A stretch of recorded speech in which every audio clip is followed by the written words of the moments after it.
Vaxtınız xeyir olsun, əziz dostlar. Bu günləri siz yenə də Qopuz televiziyasındasınız. Sizinlə Qopuz Media Qrupunun rəhbəri Azad İskəndərlidir.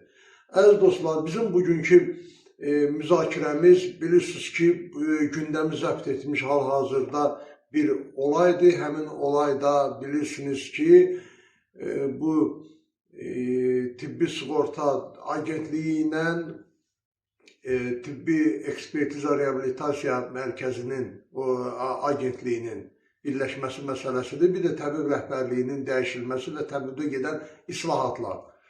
Əziz dostlar, ilk öncə biz başlayaq həmin bu reabilitasiya mərkəzi ilə Dövlət Tibbi Sığorta Agentliyinin birləşməsi məsələsinə. Biz bunu hal-hazırda dəstəkləyirik və ölkə ictimaiyyəti olaraq ümid edirik ki, bunların fəaliyyəti indi tamamilə başqa cürədə olacaq. Bilirsiniz ki, əhalinin ən çox şikayət etdiyi Dövlət Ekspertiza Reabilitasiya Agentliyi ilə bağlıdır.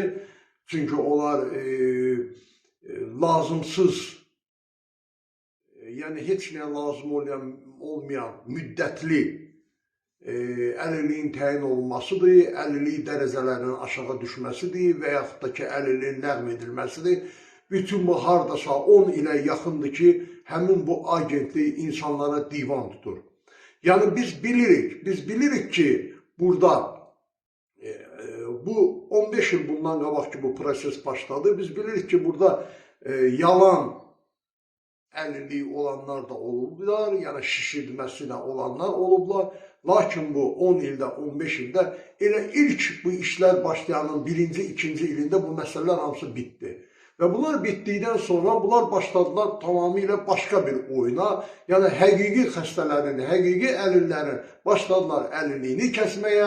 Bunları siz təsəvvür edin ki, ikinci qrup əlilliyi 15 ildir, 16 ildir ikinci qrup əlilliyi, bunu salırlar üçüncü qrupa və bunu müddətinə elirlər 1 il.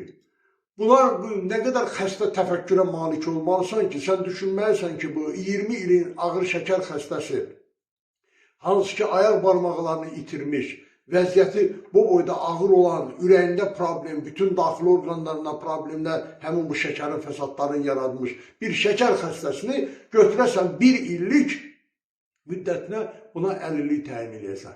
Bu axmaqlıqdırmı, bu dəlilikdirmi, bu nədir, onu biz anlaya bilmirik. Çünki qıçı kəsilmiş bir adamın qıçı 1 ildən sonra yerinə gəlməyəcək. Bunun qıçı yoxdur.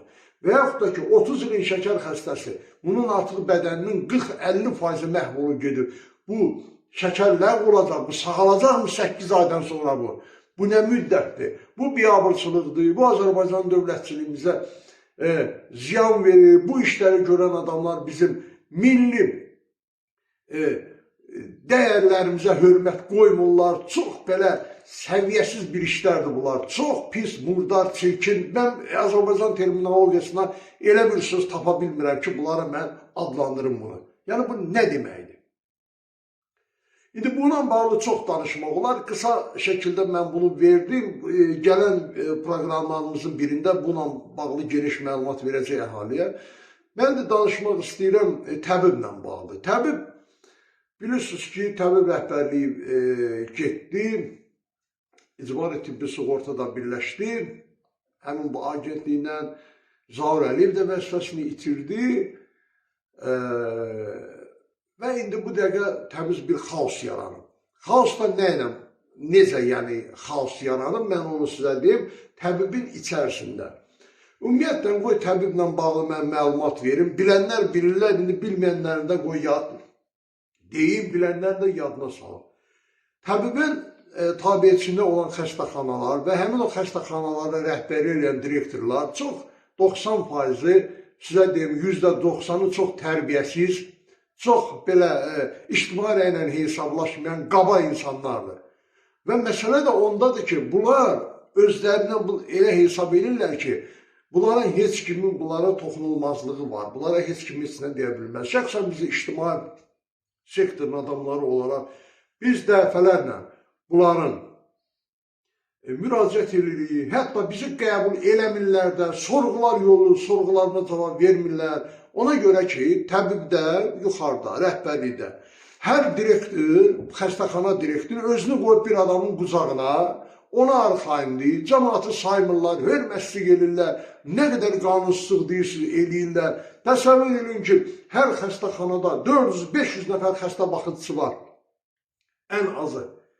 Xəstə baxıcısı, biz bunu monitoringdən apardıq, ona görə deyirəm. Bir nəfərində belə bu xəstə baxıcılarının təhsili yox, heç bir təlim keçməyiblər.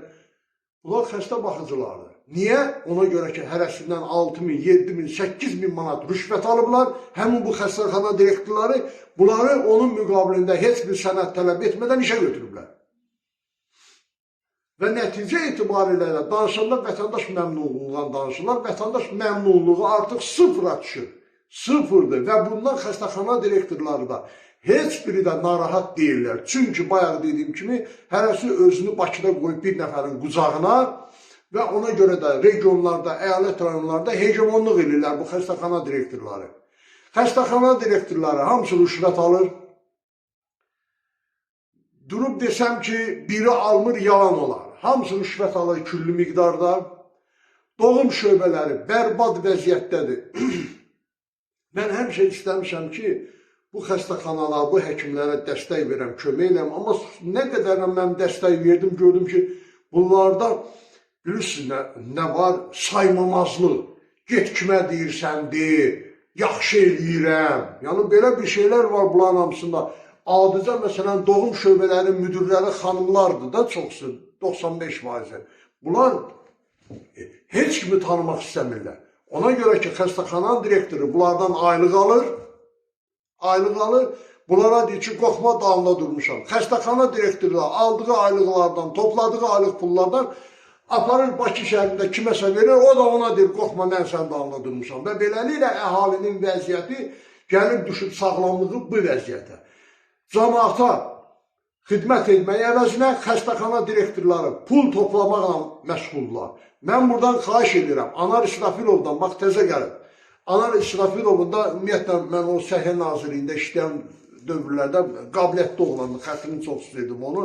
Bir, 2-3 dəfə o vaxtı Oqtay Şirəliyevin qəbuluna gedmişəm, orada otururdu o. Mərfətli oğlan kimi tanıyıram mən onu.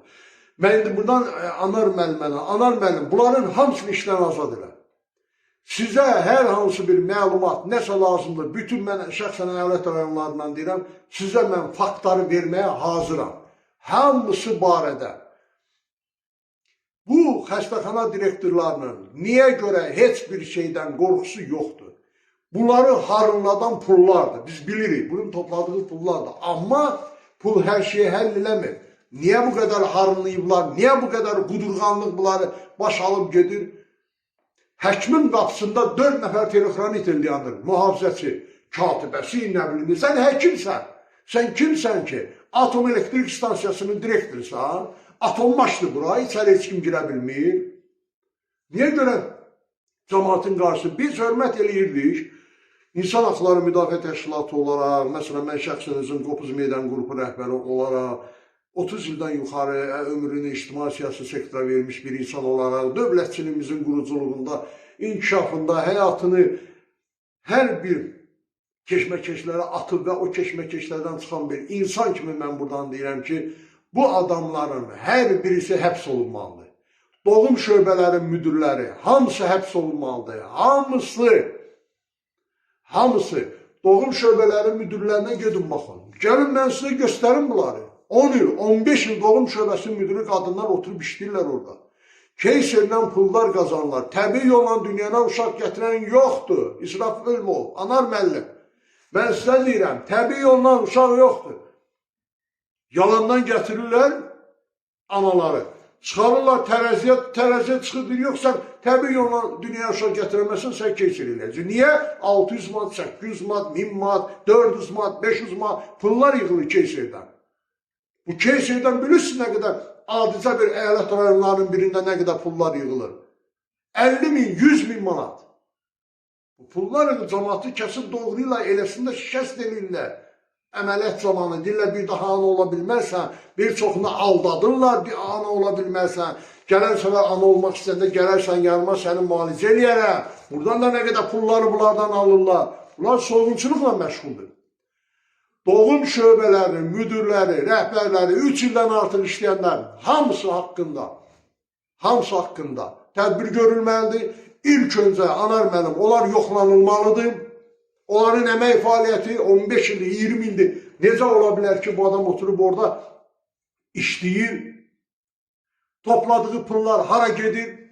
Hamısının da hərəsi də özün qoyub birinin qucağına. Mən buradan hökumət rəhbərliyinə, dövlət rəhbərlərimizə buradan da müraciətim odur ki, xahiş edirəm buradan həmin bu adamlar hamısını özlərin çoxsu aparıb qoy hüquq mühafizə orqanlarının rəhbərlərinin qucağına.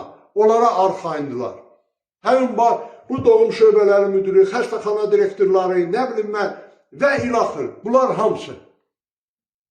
Bunlar yoxlanılmalıdır. Bunların əmək fəaliyyəti, iş fəaliyyəti hamısı yoxlanılmalıdır. Bunlar işlərindən azad olunaraq və işləri verilməlidir hüquq mühafizə orqanlarına hüquqi qiymət verilsin bunların əmək fəaliyyətlərinə. 15 illik, 20 illik əmək fəaliyyətlərinə. Biz Anar İsrafilova dəstək verəcəyik və bütün xəstəxanalarda biz monitorinqlərimizi tez-tez aparacağıq. Həmin bu köhnə kadrlardan burada qalanlar ki var, hansı ki soyğunçuluqla, quldurluqla məşğul olublar, hamısının iç yüzünü açıb faktlarla biz hüquq mühafizə orqanlarına təqdim edəcəyik bundan sonra. Bura qədər nə qədər ki hörmətimiz oldu, nə qədər biz bunlara dəstək verdik, gördük əmələ gəlmir. Heç cür əmələ gəlmir. Təsəvvür edin ki, 50 dəfə rəsmi müraciət yollamışam. Təbib rəhbərliyinə ki, filan rayonda filan vəziyyətdir, filan rayonda filan vəziyyətdir. Heç vecinə deyirlər. Heç kim maraqlanmır. Təsəvvür edirsinizmi? Hansısa bir rayonda gözəl bir həkim rastlaşır. İndi hamı pis deyil, axı, yaxşılardır o. O həkimi biz mükafat veririk də. İndi biz də ictimai sektorun adamları istəyirik ki, hamıya pis demək olmur, axı, yaxşılar da var, axı. Gidirik onlara bir məsələn mükafat veririk, təqdimat keçirir və bu barədə təbibə məktub yazır ki, sizin filan rayonda filan həkimimiz gözəl həkimdir, anonim sorğular nəticəsində, yüksək nəticə göstərdiyinə görə biz bunu mükafata layiq görmüşük. İnanın ki, təbib rəhbərliyinə bizə bir dənə sağ ol deyən yoxdur, heç bizə zəng vuran yoxdur. Bunların vecinə deyil, o təbib rəhbərliyində. Bu həmin bu köhnə komandanın vecinə deyil burada. İstəyirsən həkimi pislə, istəyirsən təriflə, heç maraqlanan yoxdur. İctimai sektoru, təbib rəhbərliyi heç vecinə qoymur. İctimai rəylə qətiyyən maraqlanmırlar. Qətiyyən maraqlanmır. Ona görə də əhalinin nifrətini oyadı bu təbib və əhali ona görə də təbibin ləğv olmasını istəyir. Və başlıca səbəb yenə də deyirəm, ictimai rəylə hesablaşmırlar. Mən fəaliyyət ərazim 14 rayonda, 30 ildən yuxarıdır mən ictimai siyasi sektorda fəaliyyət göstərəm. Məktub yollayıram, sorğu yollayıram, sorğuma cavab vermir. Gəlib baxıb görürsən ki, balaca uşaqlardır, gəlib göndərirlər xəstəxananın direktoru. Şimdi Sabirabadda bir valide dünənləri çıxardılar. Nə oyunlar çıxartdı, nə oyunlar, nə bastı, yedi, milyon yarım pulu da götürdü, çıxdı, getdi. İşdən çıxartdılar, getdi pulu yeməyə özü üçün. Həkimlərdən aylıq yığılır, şöbə müdürlərindən aylıq yığılır direktorlar, hamısından rayon xəstəxanalarında, çox rayonlarda, kənd məntəqə xəstəxanalarının müdürlərindən, xəstəxana direktorları aylığa 30 lirə hamısını. Onlar da məcburdur, əhalidən pulları yığırlar. Hardan yıxsınlar? Hardan yıxsınlar? Əlbəttə ki, əhalidən yıxacaqlar. Bu biabırçılığa son vermək artıq vaxtıdır. Onsuz da Anar müəllim, biz sizə dəstək veririk. Əgər bu xəstəxana direktorları, bu doğum şöbəsinin rəhbərləri, 3 ildən, 2 ildən artıq doğum şöbəsinin rəhbərləri işləyənlərin hamısının əmək fəaliyyəti şübhə altındadır. Bunu bilirsiniz. Biz mübarizəmizi aparacaq. İstəyirsiniz bizimlə bir olun, istəyirsiniz olmayın. Bundan sonra bizə qarşı, ölkə ictimaiyyətinə qarşı, ictimai rəylə hesablaşmayan hər hansı bir xəstəxana rəhbərliyi hüquq mühafizə orqanları qarşısında cavab verəcək, özü çox kəskin şəkildə biz orta mövqe qoyacaq bundan sonra. Bunu hər kəs bilsin, bütün buradan əyalət rayon xəstəxana direktorunun rəhbərlərinə, əyalət rayonunda nə bilim, doğum şöbələrinin müdürləri, şöbə müdürləri, hansı ki pul yığmaqla, pul toplamaqla məşğuldurlar. Danışdırırsan yalandan dilə biz bir manat pul almırıq, heç bir şey almırıq. Yalandan hamısı danışırlar. Bizim məlumatımız var. Kimdən 7.000 alır, kimdən 8.000 alır. Hər şeydən məlumatımız var. Birbaşa quldurluqla məşğuldular. Anar İsrafilov. Sizin nəzərinizə çatdıram və birbaşa sizə müraciət edirəm. Ya məni qəbul eləyin, oturaq söhbət eləyək. Eləmirsinizsə, biz bütün bu məsələlərin hamısını sizinlə yox, ictimaiyyətlə paylaşacaq hər zaman. Çox sağ olun, Anar İsrafilov, sizə uğurlar arzulayırıq və özümüzə də uğurlar arzulayırıq bundan sonra gələcək fəaliyyətimizdə. Çox sağ olun, Tanrı Azərbaycanı qorusun, Tanrı səhiyyəmizi qorusun.